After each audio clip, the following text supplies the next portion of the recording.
Hi guys, welcome back to my channel. ఈరోజు నేనేమేం చేస్తున్నానో చూసేద్దాం రండి. ఫస్ట్ స్టవ్ ఆన్ చేసుకొని రైస్ పెట్టుకుంటున్నాను. ఈరోజు మా అత్తయ్య వాళ్ళు లేరు, సో టిఫిన్ బయట నుంచి తెచ్చుకొని ఫ్రాన్స్ ఉంటే అవి చేసేసి ఎగ్స్ ఉడకబెడుతున్నానండి. ఎగ్స్ ఫ్రాన్స్ కర్రీ వండుదామని, దానికోసమే ఉల్లిపాయలు కట్ చేసుకుంటున్నాను.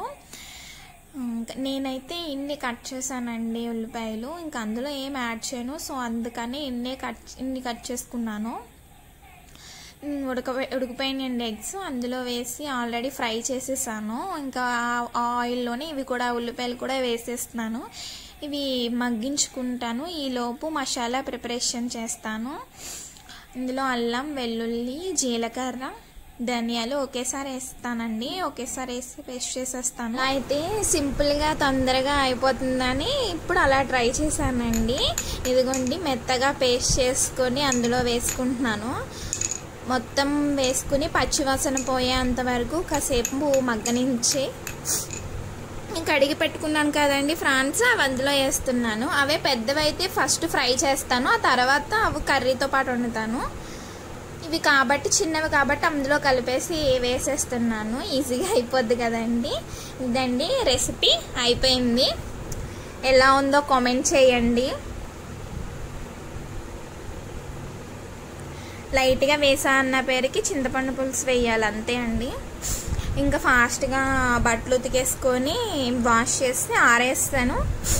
ఇంకా వరలక్ష్మి వ్రతం వస్తుంది కదండి, అందుకనే ఇంకా అదంతా చిరాగ్గా ఉంటుంది ఎందుకు అని క్లీన్ చేసుకుంటున్నాను. ఈ షాప్ దగ్గర నుంచి షీట్స్ తెప్పించుకుని షీట్స్ కింద వేస్తున్నాను. పైనేమో కవర్స్ ఆర్డర్ పెట్టానండి, ఆన్లైన్లో ఆర్డర్ పెట్టాను. 2 ఆర్డర్ పెట్టానండి. 4 కబోర్డ్స్కి అలా వచ్చింది అవి. ఇదిగోండి, పైన ఈ కలర్ ఆర్డర్ పెట్టాను నేను.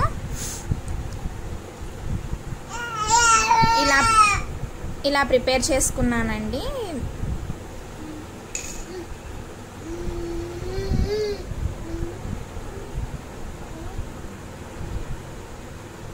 ఇటు సైడ్ కూడా ఇంతేనండి. దీనికి ఒక షీట్ పట్టింది, దానికి ఒక షీట్ పట్టింది. రెండిట్లకి సరిపోయిందండి. అదేమో లెంత్ ఎక్కువ కదా, అందుకనే. సో ఇదండి, సర్దుకోవడం అయితే అయిపోయింది. ఇది కూడా ఆన్లైన్లోనే ఆర్డర్ పెట్టుకున్నానండి, ఈ బాక్సులు కూడా.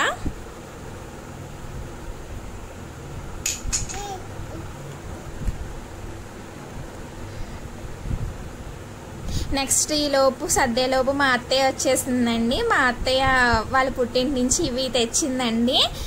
ఏమేమి తెచ్చిందంటే ఫస్ట్ గీ అండి, అది బాబు కోసం తెచ్చింది. ములక్కాయలు తెచ్చింది. నెక్స్ట్ అవి కాకరకాయలు అండి, చిన్న కాకరకాయలు అంటారు కదా, అవి తెచ్చిందండి అక్కడి నుంచి. ఇవి రొయ్యలండి, ఎండబెడతారు కదా, మీకు తెలిసే ఉంటుంది. అత్తమాని వెళ్ళదు కాబట్టి అవి ఎక్కువ తెచ్చుకుంది. ఇంకా నెక్స్ట్ ఇవి పెద్ద చేపలండి, వాళ్ళే డ్రై చేస్తారు, డ్రై చేసి పెడతారు. సో అవి ఎక్కువే తెచ్చుకుందండి. ఇవ్వండి, ఇంకా ఫ్రెష్గా ఫిషెస్ ఫ్రాన్స్ కూడా తెచ్చింది. అవి డీప్లో ఉండి గడ్డ కట్టేయడం వల్ల చూపించలేకపోతున్నానండి. ఇదండి మా అత్తయ్య తెచ్చింది. సో మీకు నచ్చితే like, share and subscribe. Okay, bye.